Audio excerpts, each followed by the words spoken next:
सबका स्वागत है आपके अपने YouTube चैनल पर। कल हम लोग कक्षा 10 के अंदर माध्यमिक शिक्षा बोर्ड 2025 के अंदर आने वाले पेपर की चर्चा कर रहे थे, जिसके अंदर हमने खंड ए और ब दोनों की चर्चा कर ली थी। आज उसी पेपर के अंदर हमने खंड स जिसमें दीर्घ उत्तरीय प्रश्न और खंड द जिसमें निबंधात्मक प्रश्न हैं उनके ऊपर चर्चा करने वाले हैं। इन प्रश्नों को मैं आप लोगों को चैप्टर के बारे में बताऊंगा कि कौन से चैप्टर से ये प्रश्न आने वाले हैं। उन चैप्टर को आप लोग अच्छे से है वो रीड कीजिए। इनका आंसर है वो आप उन चैप्टर में से आसानी से खोज करके उनको अच्छे से याद करके जाइए, क्योंकि एग्जाम के अंदर ये प्रश्न हूबहू उसी प्रकार के पैटर्न के अंदर आप लोगों को मिलने वाले हैं।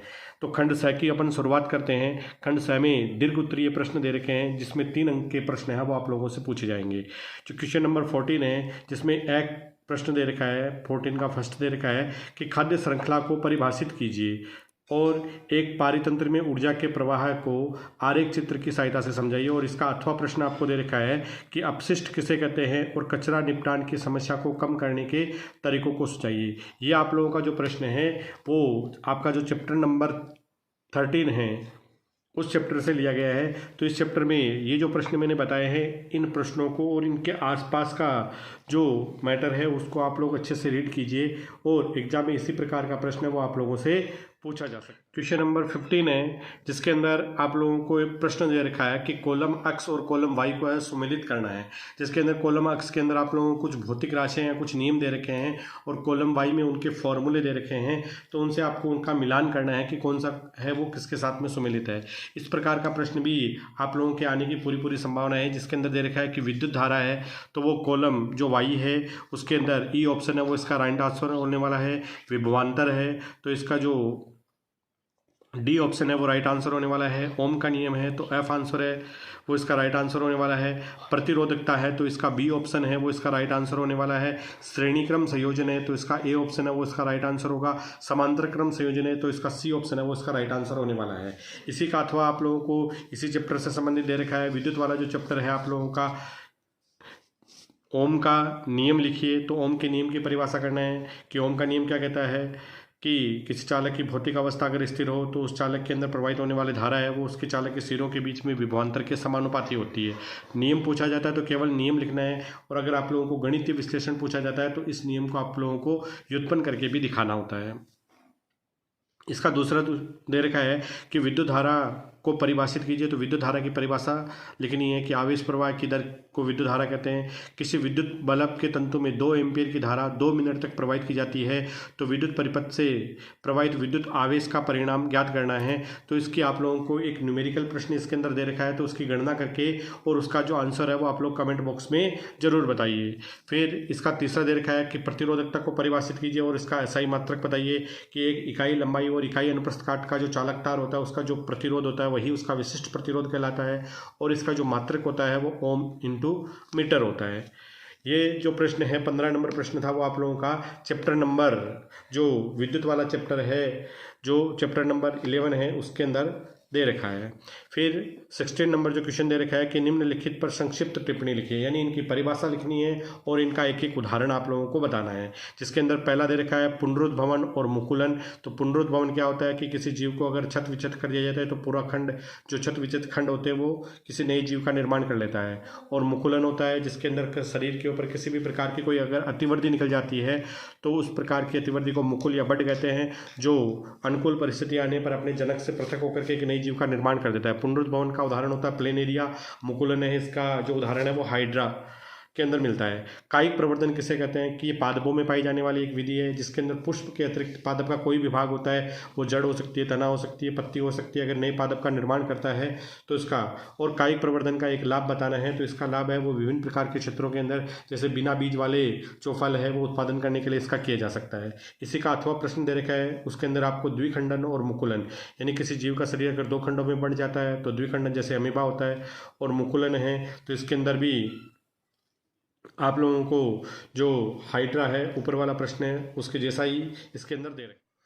यदि भ्रूण परिवर्तन के दौरान अपरा या प्लेसेंटा क्षतिग्रस्त हो जाता है तो क्या प्रभाव पड़ता है। अपरा या प्लेसेंटा है वो जो गर्भ में रोपित भ्रूण होता है उसको पोषण या जो श्वसन है या माँ के द्वारा जितना भी पोषण या अपशिष्ट पदार्थों का निष्कासन है इसी नलिका के माध्यम से हो जाता है। अगर ये क्षतिग्रस्त हो जाती है तो ये सभी प्रकार की क्रियाएं हैं वो प्रभावित होती है।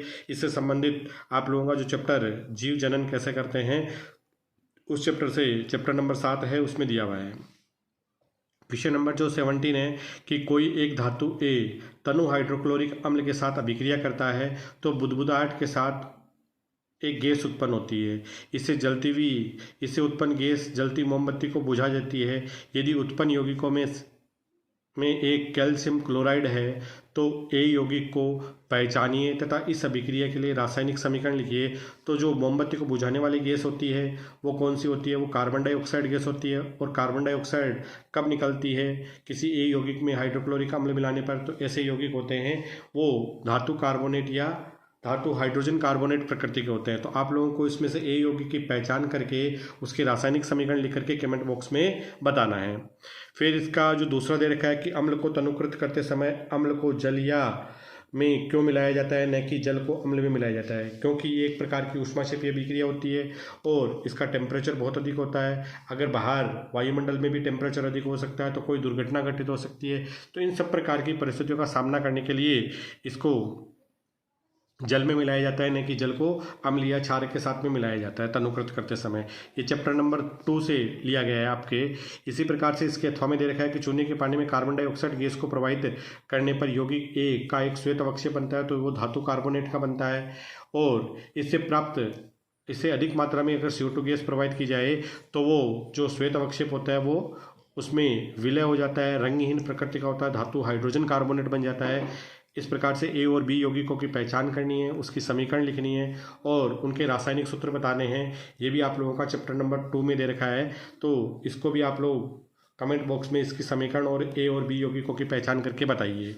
इसी का बी ऑप्शन दे रखा है, सुमिलित कीजिए कि जिप्सम है, इसका जो फॉर्मूला होता है वो 4th नंबर फॉर्मूला दे रखा है CaSO4.2H2 है। विरंजक चूर्ण है तो इसका 3 नंबर फॉर्मूला दे रखा है CaOCl2। बेकिंग सोडा है तो इसका 1 नंबर का फॉर्मूला दे रखा है NaHCO3। और प्लास्टर ऑफ पेरिस है जिसका CaSO4.12H2 है, वो इसका फॉर्मूला है। खंड द की अपन चर्चा करने वाले हैं। खंड द में निबंधात्मक प्रश्न है वो आप लोगों से पूछे जाएंगे, जिसमें पहला निबंधात्मक प्रश्न दे रखा है कि निम्नलिखित यौगिकों के IUPAC नाम बताने हैं। तो जो 2 यौगिक दे रखे हैं आप लोगों को CH3 CH2 CH2 Br और दूसरा दे रखा है CH2 double bond CH CH3। इनके IUPAC नाम लिख करके आप कमेंट बॉक्स में ज़रूर बताइए। फिर इसका बी दे रखा है कि CH3 COH तथा CH3 COOH में उपस्थित प्रकार्यात्मक समूह है। तो पहले में प्रकार्यात्मक समूह एल्डिहाइड है, दूसरे में प्रकार्यात्मक समूह है वो कार्बोक्सिलिक अम्ल है। एल्डिहाइड में एल और जो कार्बोक्सिलिक अम्ल है उसमें ओइक अम्ल है वो अनुलग्न के रूप में लगता है।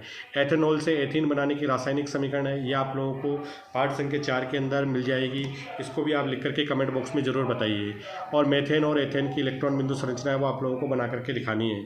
इससे संबंधित आपको एथीन और एथाइन की भी इलेक्ट्रॉन बिंदु संरचना है वो बनाना न भूलें। इसका अथवा प्रश्न दे रखा है, उसमें भी IUPAC नाम दे रखा है आप लोगों को। पहला जो यौगिक दे रखा है CH3 CH2 C triple bond CH और CH3 CH2 CH2 COH। दोनों यौगिकों के आप लोगों को IUPAC नाम लिख करके कमेंट बॉक्स में बताने हैं।